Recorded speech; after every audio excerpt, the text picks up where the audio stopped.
Baik, Assalamualaikum warahmatullahi wabarakatuh. Selamat siang. Video ini direkod pada tanggal 1 bulan Maret 2025 jam 1 siang ya.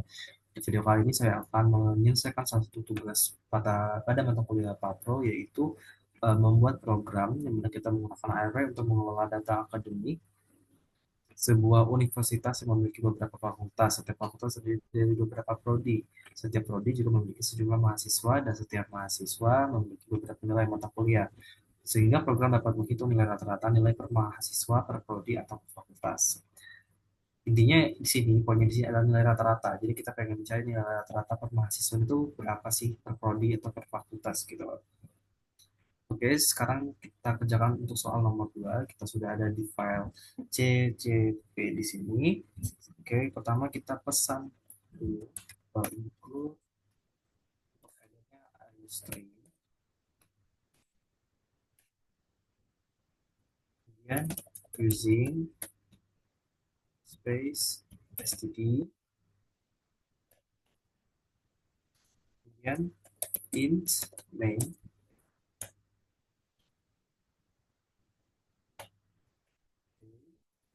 Sekarang kita lanjut ke deklarasi variabel. Untuk data ini, data misalkan data 2, 2, 2, 2. Kenapa 2? Karena sebenarnya tuh bebas sih mau berapa, tapi aku untuk data ini sebanyak 2 saja. Yang lebih sederhana aja. Float total fakultas, total prodi ya, terus total mahasiswa. Nah, kita langsung ke pengulangan ya. For int f sama dengan 0, itu koma f kurang koma f plus plus.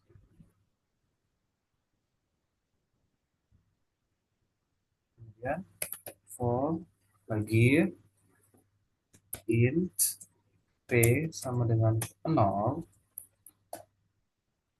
p kurang dari 2, p plus plus.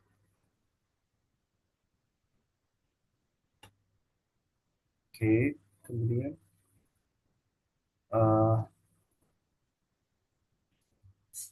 for di sini sudah ya, for int p sama dengan 0. Oke, kemudian for lagi int m sama dengan 0, koma m kurang dari 2, ketikung lagi m plus plus, terus koma lagi. Oke, kemudian cout, kemudian mahasiswa diisi dengan m tambah 1 ya. Prodi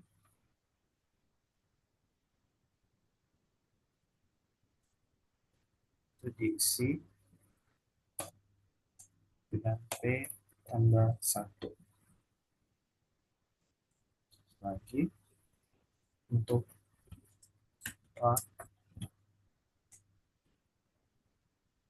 f plus 1 terus m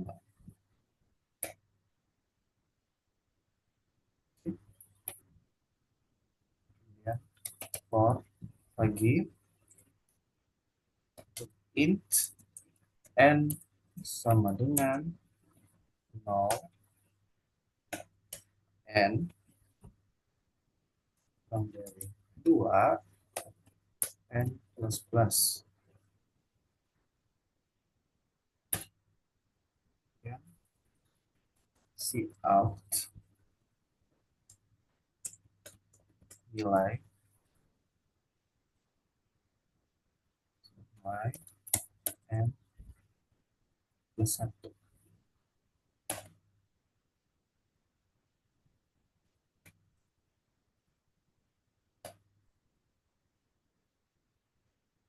Si in, kemudian data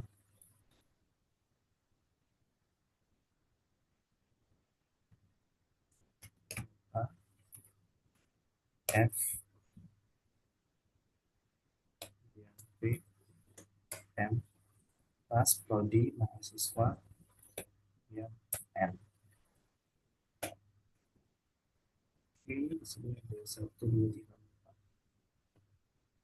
Oke, kita lanjut. Kemudian si out,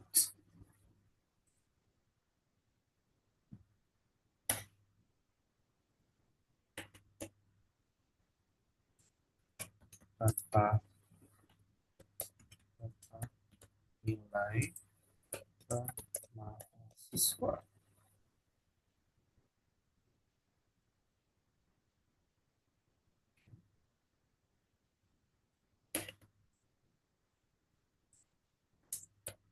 Kemudian N line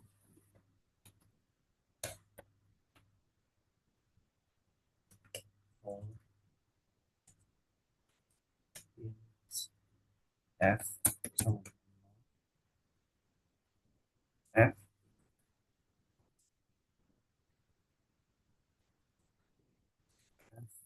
plus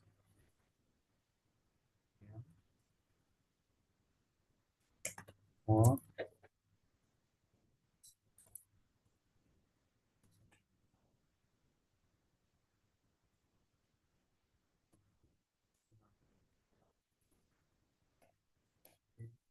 plus ya, for int N nol dua N plus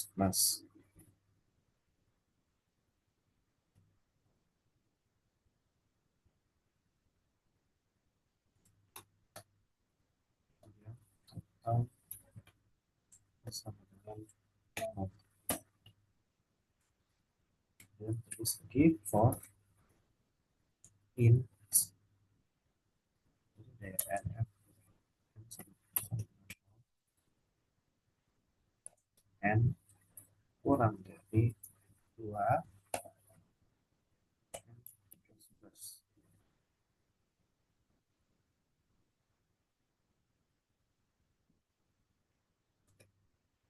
total mahasiswa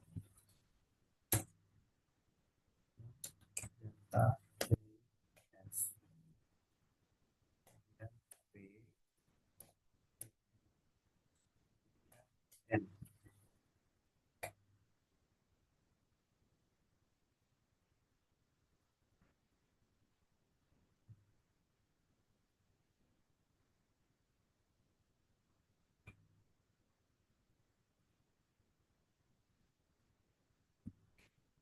plus C out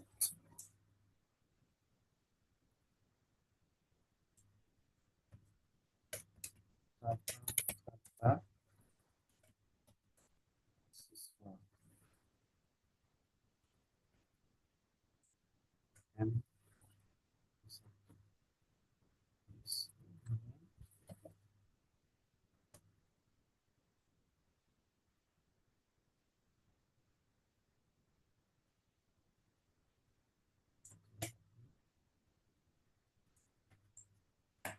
total mah dibagi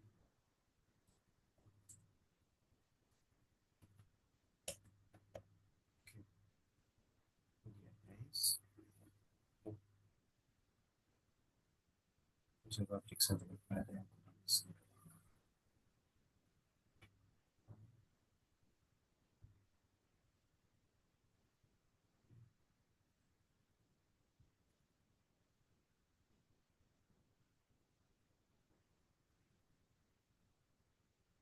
penyebarannya.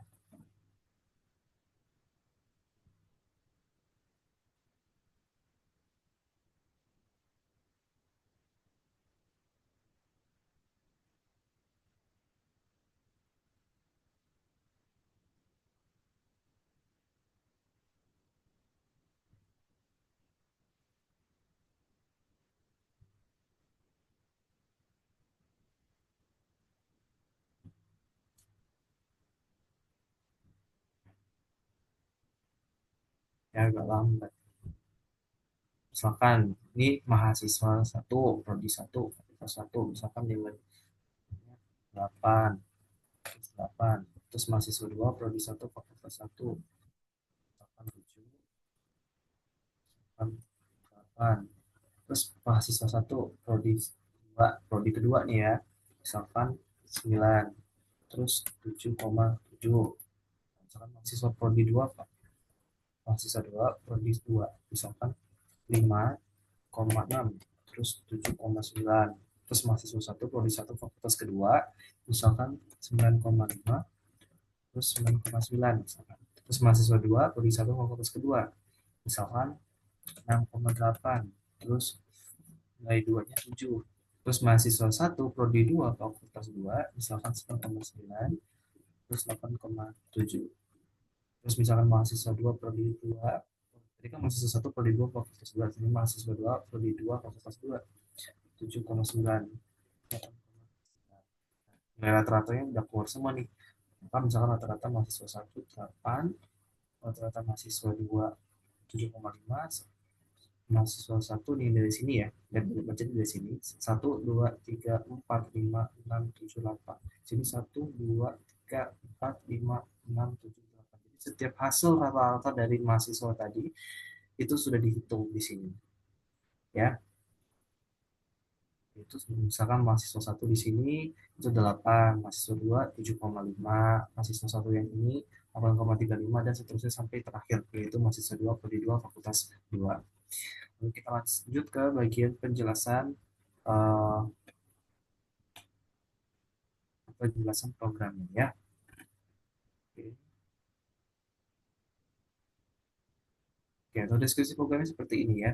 Kita mulai, kita deklarasikan array 4 dimensi data 222 dengan tipe data float untuk menyimpan data fakultas, prodi, mahasiswa, dan nilai.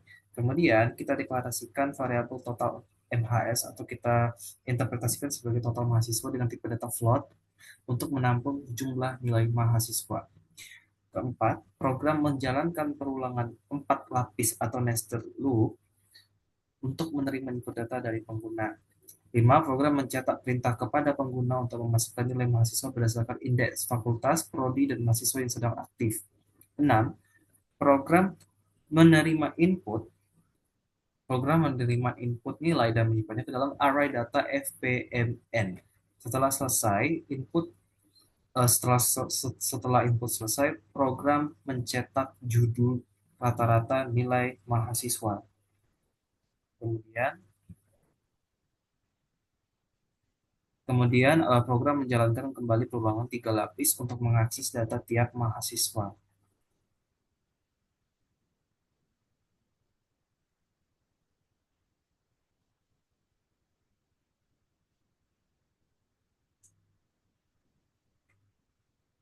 Mahasiswa. Oke. Kemudian di dalam perulangan mahasiswa, variabel total mahasiswa diinisialisasi atau diatur ulang menjadi 0. 10.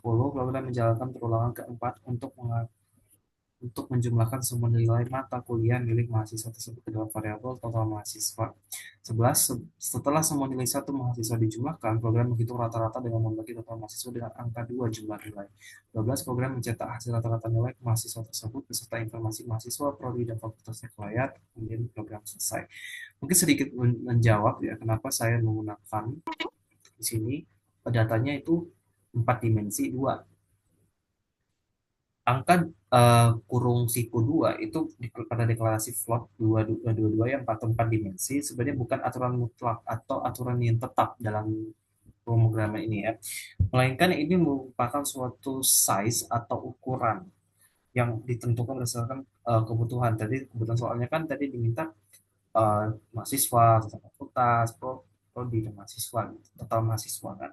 Nah, jadi angka dalam ini berarti eh, kurung atau array 2 ini ya, ini mewakili menunjukkan ada dua fakultas atau dimensi satu, terus dimensi dua menunjukkan ada dua program studi di setiap fakultas. Kemudian untuk siku 2 itu menunjukkan ada dua mahasiswa di setiap prodi. Dimensi 4 ini menunjukkan ada dua nilai untuk setiap mahasiswa. Paham ya sampai di sini. Jadi intinya 4 dimensi 2 ini hanyalah total N-nya gitu loh. Untuk misalkan tadi sudah dijelasin dimensi 2 ya 2 di sini. Itu dimensi satu dan kurung ke bawah N-nya 2. Itu menunjukkan ada dua fakultas dan sampai total nilainya gitu ya. Oke, biar menjawab mengapa saya memilih dua di situ. Oke, kemudian kita lanjut ke pseudocode. Kemudian, nah, misalkan algoritma data akademik, kita deklarasikan data 2222 real, atau mahasiswa real, FPMN integer. Sebenarnya bisa saja, terserah sih sebenarnya mau dua atau tiga atau empat sebanyak selagi n-nya itu merupakan bilangan real atau bukan bilangan bilangan terus itu bisa saja ya. Tidak perlu harus dua di sini. Tapi karena biar outputnya lebih cepat aja, saya pilih dua gitu ya. Nah, kita deklarasikan data dengan empat dimensi, yaitu 2222 deklarasi sebagai real, total mahasiswa sebagai real, FPMN sebagai integer. Alurnya di sini, nah, kita bisa lihat ya, for dalam for dalam for. Di sini for F dari 0 sampai ke 1, do. For dari P sampai sama dengan 0 ke 1, do. For dari M sama dengan 0 ke 1, do. Cetak input nilai mahasiswa prodi fakultas. For N sama dengan 0 to 1, do. Cetak masukkan nilai. Read data FPMN, N4, N4, N4, N4. Kemudian kita buat di sini tahap hitung rata-rata dan output print. Rata-rata nilai mahasiswa for F sama dengan 0 to 1, do. For P sama dengan 0 to 1, do. For M sama dengan 0 to 1, do. Total mahasiswa sama dengan 0. For N sama dengan 0 to 1, do. Total mahasiswa sama dengan total mahasiswa ditambah dengan data F, dimensi F, dimensi P, dimensi M, dimensi N, N4, cetak rata-rata mahasiswa, total mahasiswa dibagi 2, N4, N4, N4, dan selesai. Oke. Dan ini untuk flowchartnya. Untuk flowchart ya, bentar. Kalau lihat dari Word tuh kayak kurang enak gitu. Ya, meluasa.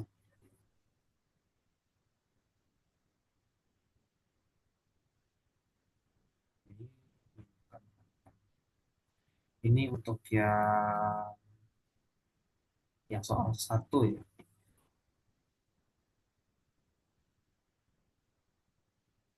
Lebih bukan nih kayaknya. Ini soal nomor 3. Oke deh, kita zoom aja lah ya. Kayak di sini kita dari mulai. Nah, kita langsung ke pernyataan pengulangan for di sini. Jika for F sama dengan 0 to 1, jika true, maka dia langsung ke sini lagi. For P sama dengan 0 to 1. Jika false, dia langsung ke iterasi F++, ulang lagi ke sini. Jika true, ulang ke sini ya. Nah, jika pernyataan ini true, dia akan langsung lagi ke iterasi selanjutnya. For M sama dengan 0 to 1 atau for selanjutnya. Jika false, dia ke P. P++ iterasi plus, lanjut ke sini. Nah, jika selagi memenuhi, dia kembali lagi ke sini. Nah, terus jika true di sini, maka dia langsung lagi ke sini. Pernyataan for n sama dengan 0 to 1. Jika false, dia ke iterasi m++, balik lagi ke sini, ulang lagi ke sini. Ya, misalkan pernyataan ini true, maka dia akan input data f, pmn, iterasi n++, ulang lagi ke sini. Nah, sampai nilainya salah. Misalkan nilainya salah, dia kembali lagi ke sini. Dia kembali lagi ke sini, ulang lagi, ulang lagi. Pokoknya dia pengulangan sampai nilainya itu tidak memenuhi. Ya. Nah, mulai kita berangkat. Misalkan ini false, kita lihat datanya di sini. Untuk for f sama dengan 0 to for f sama 0 to 1, misalkan pernyataannya salah, dia langsung n. Tapi kalau misalkan benar, dia langsung lagi ke sini. Kita langsung ke pernyataan selanjutnya. For P sama dengan 0 to 1. Jika kita lihat dari true-nya dulu ya. Jika true, dia kembali ke sini. Ke for M sama dengan 0 to 1. Jika true lagi, dia ke total mahasiswa sama dengan 0. Jika kembali lagi ke pernyataan for, n sama dengan 0 to 1, jika true, total mahasiswa sama dengan, tambah sama dengan data f, p, m, n, iterasi n plus plus, kembali lagi ke sini. Nah, jika false, cetak data total mahasiswa dibagi dua, iterasi m plus plus, kembali lagi ke sini. Ya, kembali lagi ke sini. Nah, jika false, dia langsung ke iterasi selanjutnya, yaitu p plus plus plus, p plus plus. Kemudian kembali lagi ke pernyataan for ini, for p sama 0 to 1. Jika false, dia lanjut ke f plus plus plus. Kemudian kembali lagi ke f ini, kemudian selesai.